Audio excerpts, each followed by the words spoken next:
Ukraine के media ने दावा किया कि जल्द यूक्रेन को हॉलैंड से F-16 लड़ाकू विमान मिल सकते हैं। हॉलैंड ने ऐलान किया था कि वो जेलेंस्की की सेना के लिए F-16 फाइटर जेट भेजेगा, जिसके मिलने से यूक्रेन की सेना की ताकत कई गुना बढ़ जाएगी। और इसके लिए हॉलैंड ने यूक्रेन के पायलटों को F-16 उड़ाने की ट्रेनिंग भी दी। वहीं दावा किया गया कि कई और नेटो देश यूक्रेन को F-16 लड़ाकू विमान दे सकते हैं। पश्चिमी मीडिया का दावा है कि बीते कुछ महीनों में रूसी सेना ने यूक्रेन पर आसमानी हमले तेज किए हैं। बताया गया कि अब इसीलिए पश्चिमी देशों ने भी यूक्रेन को F-16 लड़ाकू विमानों को देने का मन बना लिया। अमेरिका के F-16 की गिनती दुनिया के सबसे खतरनाक फाइटर जेट में होती है। इसे 9 मिसाइलों और कई दूसरे हथियारों से लैस किया जा सकता है। यही नहीं, इसके जरिए हवा से जमीन पर मार करने वाली और एंटी शिप मिसाइलें भी बरसाई जा सकती हैं। यूक्रेन के राष्ट्रपति जेलेंस्की रूस के खिलाफ युद्ध में लड़ाकू विमानों की संख्या बढ़ाने में जुट गए और इसके लिए उन्होंने स्वीडन से मदद मांगी। यूक्रेन को अमेरिका से कई F-16 लड़ाकू विमान मिलने वाले हैं। इस बीच जेलेंस्की ने स्वीडन से भी लड़ाकू विमान मांगे, जिसके बारे में जेलेंस्की ने स्वीडन के रक्षा मंत्री से बात की।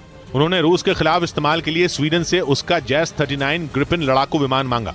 चौथी पीढ़ी का ये लड़ाकू विमान स्वीडन और ब्राजील की नौसेना का हिस्सा है और हल्का होने की वजह से उसकी बहुत डिमांड है। जेलेंस्की ने स्वीडन से यही लड़ाकू विमान मांगे। उन्होंने ये मांग तब की जब स्वीडन के रक्षा मंत्री खुद कीव में मौजूद थे। हालांकि स्वीडन ने फिलहाल यूक्रेन को मदद देने से इनकार कर दिया। स्वीडन ने दलील दी कि उसे अभी अपनी सुरक्षा के लिए ही लड़ाकू विमानों की जरूरत है, क्योंकि स्वीडन को भी पुतिन का डर सता रहा है। जब से स्वीडन ने नेटो में शामिल होने की जिद पकड़ी, तभी से पुतिन उससे खार खाए बैठे हैं। ऐसे में अगर स्वीडन ने अपने लड़ाकू विमान यूक्रेन को दे दिए तो उस पर खतरा बढ़ जाएगा। हालांकि जेलेंस्की ने स्वीडन से फाइटर जेट मिलने की उम्मीद नहीं छोड़ी। अमेरिका यूक्रेन के लिए बड़ी सैन्य मदद का ऐलान करने वाला है। यूरोप की मीडिया ने दावा किया कि अमेरिका उसे जो मदद भेजेगा उसका एक बहुत बड़ा हिस्सा गोला बारूद होगा, जिसके बाद युद्ध में रूस को टक्कर देने के लिए यूक्रेन के पास और भी ज्यादा आधुनिक हथियार होंगे। दावा किया गया कि इस पैकेज का ऐलान अमेरिका के मेमोरियल डे की छुट्टी के बाद किया जा सकता है, जिसमें अमेरिका यूक्रेन के लिए $30 करोड़ यानी भारतीय रुपयों में करीब 2,500 करोड़ की सैन्य सहायता का ऐलान कर सकता है, जिसके तहत यूक्रेन को मिसाइलें और भारी मात्रा में गोला बारूद मिलेगा।